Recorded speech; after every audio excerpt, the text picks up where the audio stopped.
Now welcome to another lightning response video. This time we got a longer question. I'm probably going to break it up into pieces and respond to it that way. And it comes to us from the animation connoisseur who said, "Hey Thor, as one of Dave Filoni's strongest soldiers, it's come to really upset me how quickly many Star Wars fans have come to turn on him and his vision for the franchise. It seemed like just yesterday when everyone was behind Filoni 100%, fully placing their faith in him and cheering for both him and everything he'd done and brought to the franchise." And I'll pause there and say that I don't know that Filoni has ever had 100% support. There have always been fans who did not like him, especially because of the Clone Wars animated series and how it contradicts the EU version and all of that. And there's other reasons why people may or may not like Filoni as well, or didn't like him back in the day or years ago. And it did seem like there was a lot of support for him. It did seem like a lot of people were behind him, that he was the last hope for Star Wars. That was the way a lot of people, I think, looked at him. He was the only one in there who was on our side, who was a George Lucas guy who wanted to do right by the franchise and didn't care about the message or the agenda or anything like that. So I do agree there was a lot of support for him. Not 100%. I know what you're saying. You're not literally saying 100%. But yes, there was a time when Filoni was the guy that everybody seemed to look at as the one we want to take the franchise and run with it and be president and get his ideas out there and basically have control of it.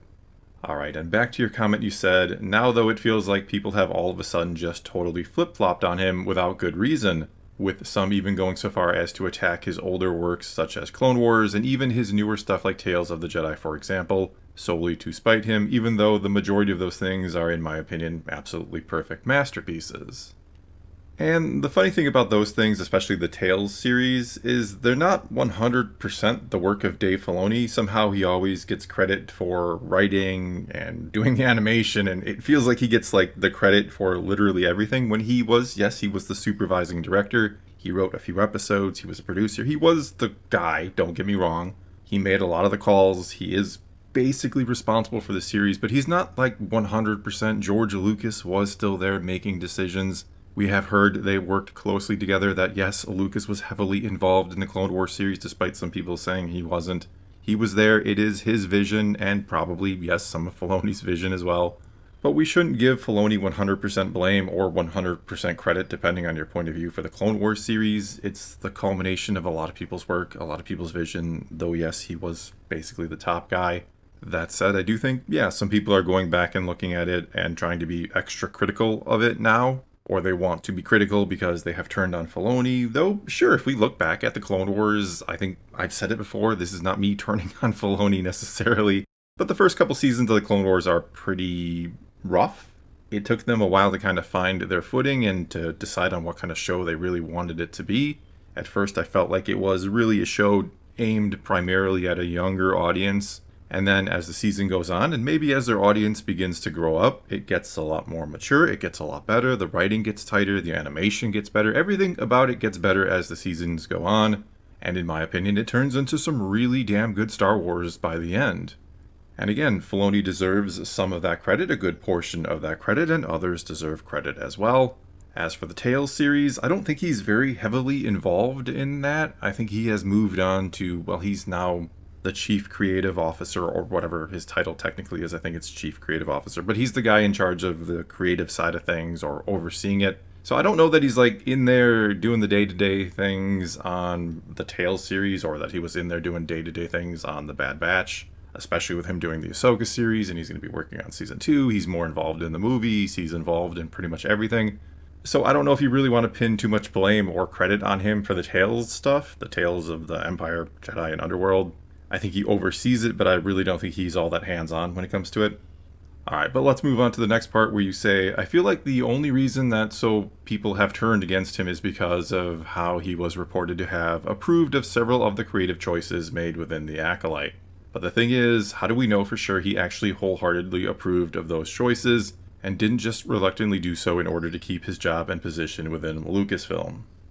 And yeah, I basically agree with you. We have no idea what Dave Filoni, deep down in his very heart and soul, feels about The Acolyte, or maybe the sequel trilogy, or anything else that has been made that really wasn't his thing. We know what he feels about Ahsoka and other characters he's made, But who knows what he really feels about the Acolyte. I understand he said he approved of it, and we've heard they work together, and he loves it and all of that. But really, what do you want the guy to say?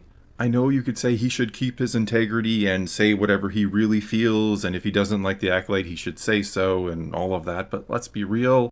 He can't do that if he wants to keep his job. He can't come out and just bash another part of Star Wars, another part of the thing the company he works for is doing. I don't know too many jobs anywhere on the planet where you can bash what your company is doing and keep your job. Again, you could say, keep your integrity, Dave, and lose your job over this, I guess. But at that point, why, if you're him? Because I do feel like he loves Star Wars. I feel like he is a huge Star Wars fan. I think he is all in on this. This is his career. This is the rest of his life. I don't think he's going anywhere 5-10 years from now to work on another franchise or take another job.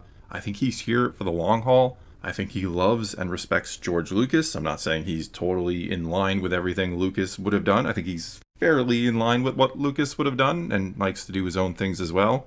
But basically what I'm saying is we've all had jobs where we have to suck it up and toe the company line, if you will. We have to say things and do things we don't necessarily agree with, but if we want to keep our jobs, that's just what we got to do. And so we will never know how he truly feels about the Acolyte. He may love it. He may think it is the greatest thing ever. He may have supported every single decision Leslie Headland made, or he may hate it. He may despise it. He may think it's absolute trash, but he just can't say so. Alright, and back to the comment now. I mean, Filoni may be the chief creative officer, but Kathleen Kennedy is still president and CEO, so she has the final say. And considering how she's all about the message/agenda and couldn't care less about the lore, it's more than likely to me that Filoni's hands in that situation may have been tied. If he didn't approve of those decisions, he'd just be fired and replaced with someone who would. So to keep his job and continue making content within Star Wars, he reluctantly signed off on those things. And yeah, again, I basically agree with you. He may be chief creative officer, he may have some power, a good degree of power in the company, but he still has to answer to Kennedy, he still has to answer to Disney. He can't just do whatever the heck he wants. Now, if he becomes president of Lucasfilm, he'll have obviously even more power. He'll have a lot more say. And then when some of these projects are not so good and he says, I fully supported them, well, at that point we can be like, yeah, that's probably what you really liked and supported, and we can place a lot more blame on him at that point. Alright, and once again, back to the comment. I mean, it just doesn't add up to me how he'd depict Anakin in the Ahsoka series in such a way that he honored his legacy and status as the Chosen One, and then approve of the decisions made within that series that contradict that idea. And yeah, I think it's clear from the Clone Wars and the Ahsoka series and everything that Dave does or is more responsible for. Again, he's not the sole creator here, but I do think he appreciates the legacy of Anakin Skywalker. I think he sees the Skywalkers as the legacy of George Lucas. Those are his characters, that's his story. And so I don't think he'd do anything to purposely damage that legacy. I think he might make some questionable calls now and then about it, but I don't think he would ever intentionally say, yes, do the Acolyte, make a new virgins in the Force long before there was Anakin Skywalker, and she's kind of created from the Force and by the witches and all of that, whatever OSHA/May technically is.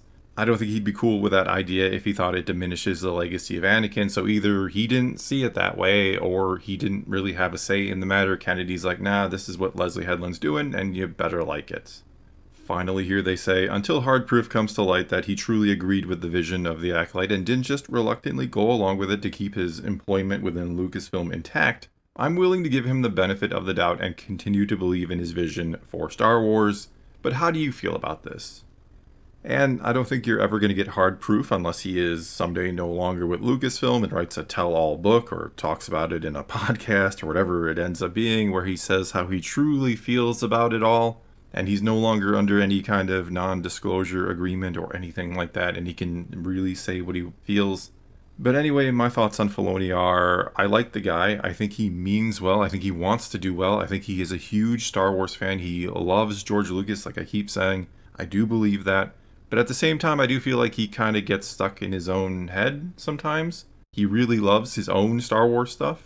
It's kind of become a meme at this point with Ahsoka that he loves her and we get to see her and everything and she's never going to die.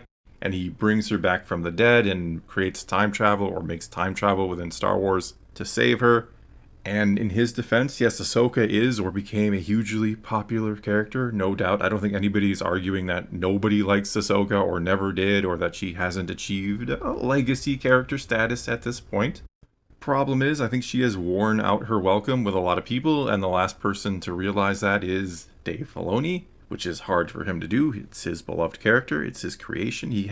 Think about it. He has created a character in Star Wars, the canon, that a lot of people loved. So, of course, he's going to have a special attachment to that. I don't blame him. I understand it. But he does need to see past it, I think. And not just her. He does like to use his own characters a lot, other than Ahsoka. But anyway, for me, the biggest issue I have with Filoni is the Ahsoka series. I don't think it was horrible, I just don't think it was very good. And that was, I've said it a million times before, that was his Jedi trial. That was his time to really prove himself. That was his project. He was writing, he was directing, he's the showrunner. He had basically full control. Yes, there's still Disney and Kennedy that have to approve of things he does.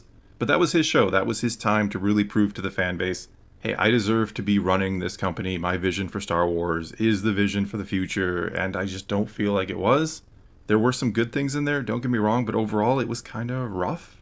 And I think the real problem with it being rough like that is we now have something like Andor, and I don't think it's necessarily fair to compare Tony Gilroy, who has a whole career, a lifetime of doing live action and doing big budget films and everything Gilroy has done, and comparing it directly to Dave Filoni's first live-action project all on his own. Though yes, he's been there a while, he's worked on The Mandalorian, he has some experience, but it's not a 100% fair comparison here. Even still, Andor showed us that there can be exceptional writing in Star Wars. You may not love the show, you may think it's this or that or not Star Wars, but the writing in it was top-notch, the acting top-notch, cinematography, the score, everything about it was top-notch. And so when you do look at something like Ahsoka, fair comparison or not, it just feels amateur hour. That's the best way I can put it. It feels like it's lacking. And it's not the only show in the Disney canon, or from the Disney shows, that I would say that about. I would certainly say that about Kenobi. Book of Boba Fett feels pretty rough. And in all reality, The Mandalorian isn't spectacular. It's good, but I certainly wouldn't say it's on the level of Andor. Again, you can disagree. That's just how I feel. But I do feel like one of his problems now, or a problem Star Wars in general has going forward, is we have Andor. We have seen exceptional writing. We have seen top-notch Star Wars. And so when we get another season of Ahsoka, when season 2 comes out next year, and if it's just more like season 1, it's just gonna feel lacking compared to Andor. And I'm not saying it has to be just like Andor. It doesn't. It can be its own thing. It just needs to be well written. I use the example of Skeleton Crew all the time, where I think that was very well written for what it was trying to be. It's a really good show for what it's trying to be. It's not Andor, but it's great for what it wanted to be. And Ahsoka needs to be great for what it was trying to be, and I don't feel like season 1 pulled that off. I'm hoping season 2 does. And so, closing thoughts here, I do agree that Filoni may get a little too much hate for things that possibly aren't in his control, that he has to approve of or say he approves of, even if he maybe doesn't. Though at the same time, I do think he needs to move beyond his characters every once in a while and do something besides attach to the Clone Wars and another Ahsoka thing. I would love to see his take on something just new and different out of the franchise. Though, yes, he does need to improve. I think Ahsoka was a disappointment. I don't think we should judge him entirely on that. It was, as I said, it was his first project that was all his own. So there is room, hopefully, room for improvement. He can get better, but he needs to learn really, really quick. Ahsoka Season 2 needs to be a vast improvement over Season 1. If not, we can't have multiple series in the near future of him trying to get better. This is a do or do not type of situation here. You need to do, Dave Filoni. There is no more trying here. Alright, well that is going to be all I got for you this time. Now it is your turn. Take to the comments below and tell me what you think about Dave Filoni, or tell me why you think so many people have seemingly turned on him. He was once the promised child, and now he is the, well, you can fill in the blank there. Or you can always ask a question for a future lightning response video. You just start your comment off with, "Hey Thor, ask a question." I try to answer it in a future video. But whatever the case may be, leave those comments below. Let's talk some Star Wars. And until next time, thanks for watching.